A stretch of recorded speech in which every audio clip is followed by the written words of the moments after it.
if we don't have enough potassium, insufficient K, it can cause a craving for sugar. That's because our body is such an efficient machine.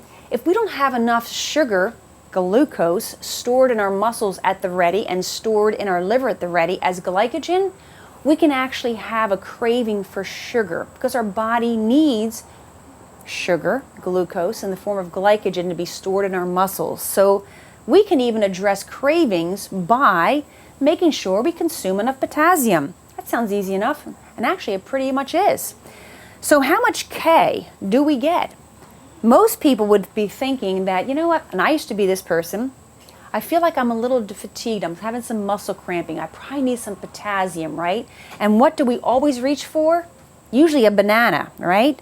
Well, this banana, this medium-sized banana, gives us about 400 milligrams of potassium. That sounds like a pretty good punch, right? However, we should aim for 4,000 milligrams a day. 4,000? But this banana falls very, very short, doesn't it? So we'd have to eat about 10 bananas to get that 4,000 milligrams. And those of you who've been paying attention to our shift videos, I hope you're thinking something about this banana, right?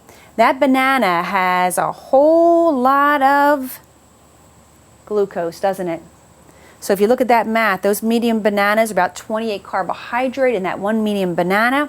We know the formula is to divide that by 4 because every 4 grams of carbohydrate is a teaspoon of blood sugar to your body, right? And that's going to trigger insulin. And insulin is our friend first, but then it becomes a part of the metabolic mayhem, meaning the creation of fat, the lockdown of fat, the creation of AGEs, water retention, right?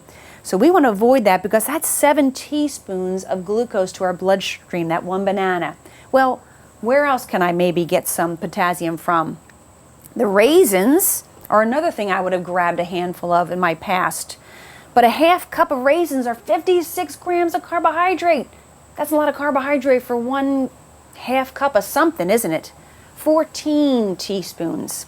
So we can understand now why reaching for these kinds of foods in the quest of nutritional arsenal works against us rather than for us, okay? But we can look at some other choices. Some high potassium foods are winners like your Brussels sprouts, your avocado, and your broccoli, and your almonds. These 4 are foods we reach for on a daily basis when we shift, right? That avocado is that great healthy fat with minimal carbohydrate load.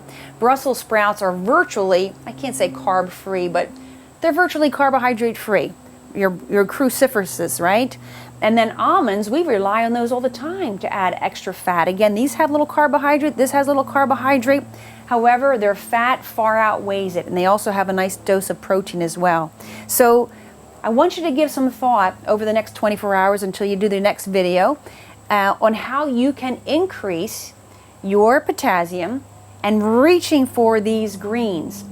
Make sure you tip the odds in your favor even further by guaranteeing that you have some greens with every one of your meals. And remember, try to get that potassium to match how much carbohydrate you're eating. And that's why salads are always a thumbs up. Okay, that's it for today's video, and as always, to your shift.